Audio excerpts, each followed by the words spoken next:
अपुदीपो भव में आप सबका हृदय से स्वागत है। नमो बुद्ध है। तो अपने ज्ञान मार्ग की साधना को आगे बढ़ाएंगे। और आप लोग 10 मिनट का ध्यान कर रहे हैं कि नहीं? अगर कर रहे हैं तो अगर नियमित रूप से कर रहे हैं तो आप समय की बढ़ा सकते हैं, अपनी ध्यान साधना की अवधि बढ़ा लें। क्योंकि जब से मैंने इसको जाना है, समझा है, तब से तो हमारा नियम ही बन गया है। अब वो नियम बोलो या आदत बोलो, अगर नहीं करते हैं तो मन बहुत व्याकुल होता है, मन बहुत विचलित होता है।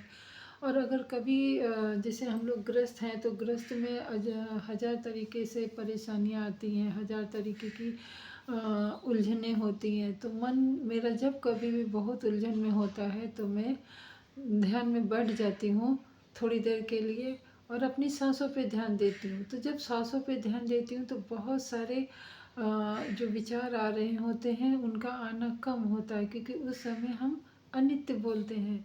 और जो हमारे अंदर का क्रोध, हमारे अंदर की ग्लानि या फिर हमारे अंदर का भय जो होता है वो हमारी संवेदनाओं द्वारा हमारे शरीर से बाहर होता है, निष्कासित होता है। तब हम अनित्य बोलते हैं। तो जब हम अनित्य बोलते हैं तो वो हमारे जो मन की व्याधियाँ हैं वो धीरे धीरे कम होती हैं। जब वो कम होती हैं तो हमारा मन बहुत शांत हो जाता है और नए विचार आते हैं, नई ऊर्जा का भी एहसास होता है। और जो समस्याएं होती हैं उनका समाधान बड़ी आसानी से मिल जाता है।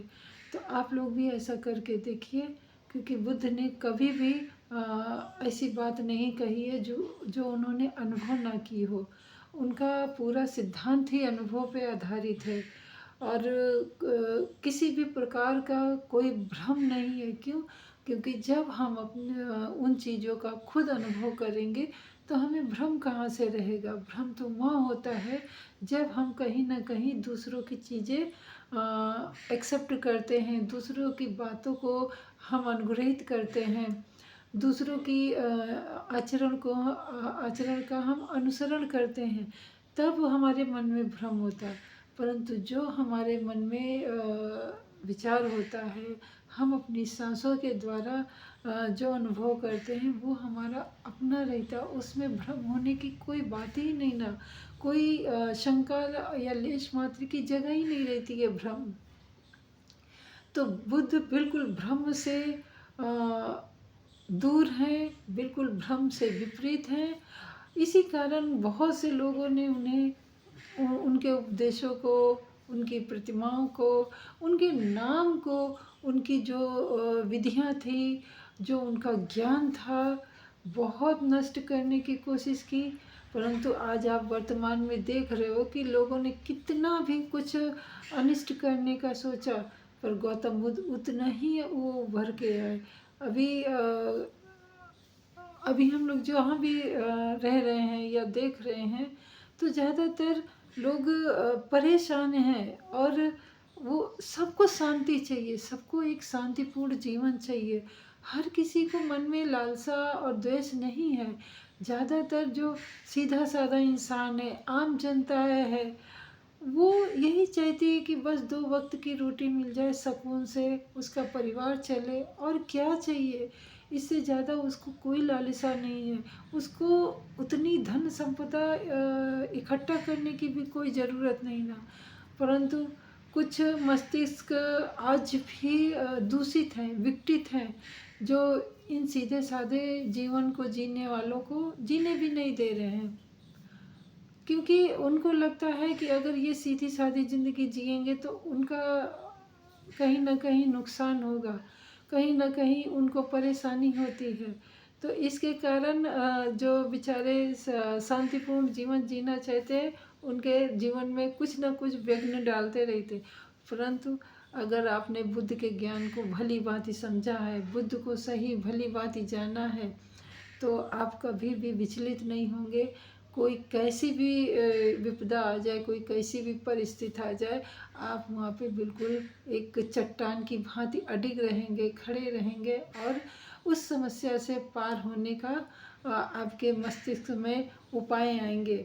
जबकि अगर आपने सच में बुद्ध को नहीं जाना, सिर्फ ऊपर ऊपर जाना है, तो शायद उतना भला ना होगा जितना बुद्ध को आंतरिक रूप से जानने का। और आंतरिक रूप से जानने का तभी आप लाभ उठा पाएंगे जब आप ध्यान साधना करेंगे।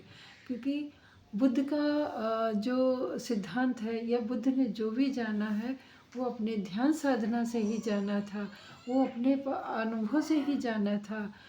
उन्होंने अपने मन के जो भी मारा था, ईर्ष्या, द्वेष, कलेश और मोह माया, जो भी था, जो भी इच्छाएं थी, जो भी तृष्णाएं थी, सबको उन्होंने अपने ध्यान से ही काटा। उन्होंने समता में रह के ही उन सबका क्या बोलते हैं कि अंत किया। और तो इसके लिए कहीं भी कोई भ्रम नहीं है और ना ही कोई ऐसा उपाय है कि हमारा उद्धार कोई करने आएगा। हमारा उद्धार क्यों कोई करने आएगा? अगर हम अपना उद्धार नहीं कर सके तो हमारा उद्धार कौन करेगा? हम स्वयं ही करेंगे। और ये बात गौतम बुद्ध ने कितनी भली बात सिद्ध करके बता दी, लोगों के सामने एकदम सत्य को उजागर कर दिया।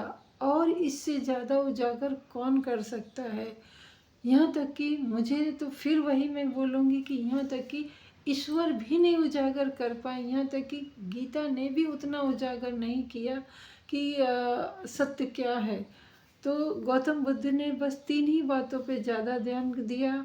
और जनमानस को, जो एक समान जनमानस था, उनको बस ज़्यादा कुछ नहीं, अगर अपना जीवन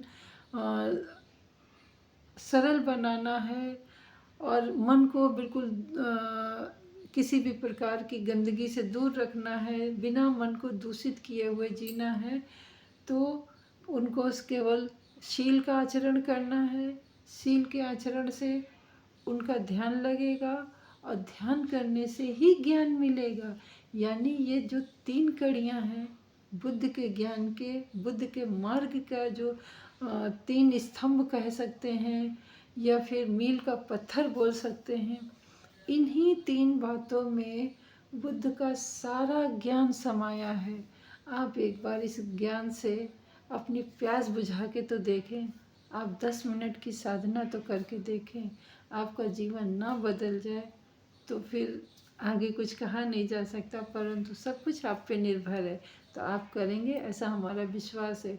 एक समय ऐसा आएगा जैसे बुद्ध ने सोचा था कि समस्त सृष्टि शांतिमय है, सुखमय है, ठीक वैसा ही आज मेरे भी मन में विचार आ रहा है कि एक दिन ये जो भी वर्तमान में कलह क्लेश है सब शांत होगा, सब सुखमय होंगे, सब समृद्ध होंगे, सब सफल होंगे।